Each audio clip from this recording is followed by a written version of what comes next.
પાદરા તાલુકાના ગંભીરા બ્રિજ ગત તારીખ 9મી જુલાઈના રોજ દુર્ઘટનાગ્રસ્ત થયો હતો।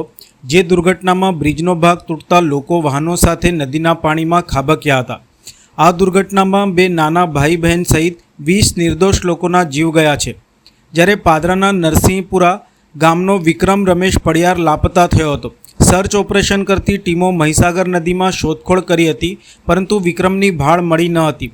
એટલું જ નહીં, ગામના લોકોએ પણ જાતે મહીસાગર નદીમાં નાવડીઓ ઉતારીને 20 કિલોમીટર સુધી શોધખોળ કરી હતી, પરંતુ વિક્રમનો પત્તો લાગ્યો ન હતો। છઠ્ઠા દિવસે પણ વિક્રમની ભાળ ન મળતા ગ્રામ્યજનોમાં તંત્ર સામે રોષ ફેલાયો હતો। તેઓએ નદીમાં ઉતરીને તપાસ પણ કરી હતી અને તંત્ર વધુ સતર્કતાથી કામ કરે તેવી માંગણી કરી હતી।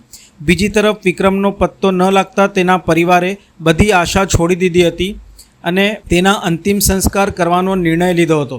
અને એ માટે તેમણે વિક્રમનું નાનું પૂતળું બનાવીને શાસ્ત્રોક્ત વિધિ મુજબ ત્યાં મહીસાગર નદીના કાંઠે જ અશ્રુભૂની આંખે પૂતળાનું અંતિમ સંસ્કાર કર્યા હતા।